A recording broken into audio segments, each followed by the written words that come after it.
Well, the Soviet Union couldn't be an exact model for us. It has a whole different tradition, history. It's had a very unluxurious history. It's had a very difficult, terrible, horrendous history. So we couldn't use it as a model. We have a different level of prosperity. What I would say is this. You could look at any existing socialist country. If you don't want to call them socialist, call them whatever you want. Post-capitalist, whatever. I don't care. Call them camels, window shades. Doesn't matter. As long as you know the countries we're talking about. You can look at any one of those countries, and you can evaluate them in several ways. One, comparing them to what they had before. And that, to me, is what's very compelling. That's what's so compelling about Cuba, for instance. When I was in Cuba, I was up in the Escambray, which is like the Appalachia of Cuba, very rugged mountains, people very poor they were.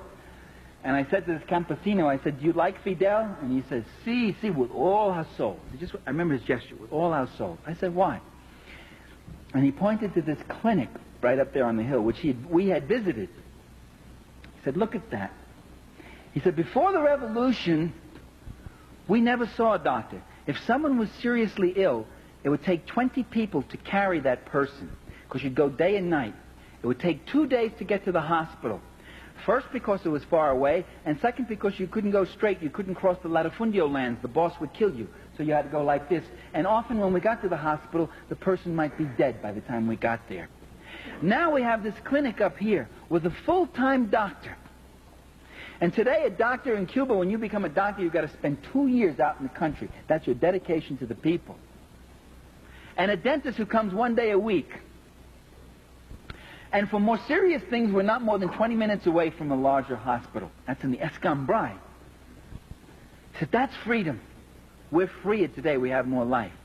And I talked to a guy in Havana who says to me, "Before, all I used to see here in Havana, you call this drab and dull. We see it as a cleaner city. It's true, you got the paint is peeling off the walls, but you don't see kids begging in the streets anymore, and you don't see prostitutes. All we used to have was prostitutes. Prostitution used to be one of the biggest industries. And today, this man is going to night school." He said, "I can read. I can read. Do you know what it means to be able to read? Do you know what it means to be able not to read?" I remember when I gave my book to my father, I dedicated a book of mine, Power and the Powerless, to my father. I said, "To my father with my love." Gave him a copy of the book. He opened it up, looked at that. He'd only gone to the 7th grade. He was a son of an immigrant, a working-class Italian. And he opens the book, and he starts looking through it, and he gets misty-eyed, very misty-eyed. And I thought it's because he was so touched that his son had dedicated a book to him. That wasn't the reason. He looks up to me and says, "I can't read this, kid." I said, "That's okay, Dad. Neither can the students. I mean, that's not something... I mean, don't worry about that. I wrote it for you. I mean, it's your book, and you don't have to read it. You know, it's a very complicated book, an academic book." He says, "Yeah, I can't read this book." And the defeat that man felt.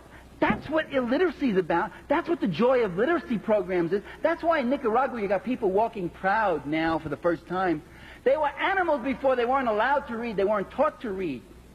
So you compare a country to what it came from, with all its imperfections, and those who demand instant perfection. The day after the revolution, they get up and say, "Are there civil liberties for the fascists? Are they going to be allowed to have their newspapers and their radio program? Are they going to be able to keep all their farms?"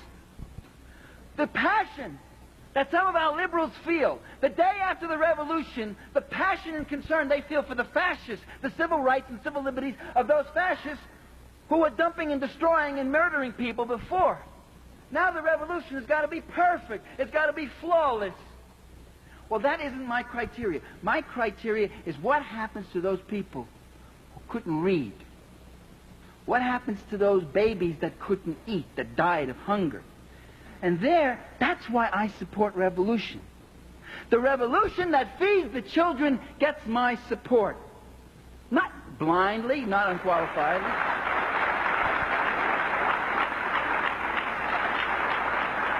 And the Reaganite government that tries to stop that kind of process, that tries to keep those people in poverty and illiteracy and hunger, that gets my undiluted animosity and opposition. So that was my answer to you. Let's not judge these countries by some abstract model, but where they're coming from. So you can judge a socialist country, one, by what it's replacing. Two, you can judge it by comparing it to U.S. society. And there, in some areas, you know, there's a higher level of production of goods and prosperity here, although it's very unequally distributed. The poor are the fastest growing social group in America, from 24 to 35 million. That's growth since 1980. And three, you can judge a socialist country by an abstract model of what you might ultimately want. By the way, that's not illegitimate. I shouldn't have said don't impose that. That's a reasonable thing to do in a certain way. Not to damn the country and to be holier than thou, but to say that there are aspirations, there are new forms of social relations we hope we can move to someday. There are places the Nicaraguans may go if they don't have to give half of their income to their army to fight off the Contras. There's new improvements, new cultural forms, new political forms that might develop. In fact, it's fascinating in Nicaragua that there are those new political forms. So I would judge that way. And I would say that what we would do is look at socialist countries and look at the things about them that might be indeed very admirable and learn about them. The ignorance about existing socialism is abysmal on the left, too. Learn about the People's Control Commissions in the Soviet Union, how they work.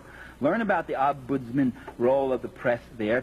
Learn about the function of trade unions. William Wimpensinghe, president of the International Association of Machinists, comes back and he says, what clout Soviet trade unions have. Well, I was astonished because I had always heard they were just rubber stamps and didn't do anything. And he said, wow, what a role they play in production, in planning, and protecting the rights of workers. If we had that kind of clout, boy, we could really get results in our system. So there are a lot of things that are worthwhile, which we should learn about, which might be helpful to us as a historical experience that might be useful to us. And also look at the things we don't like and say, no, we don't want that. That would be my approach. Anybody else?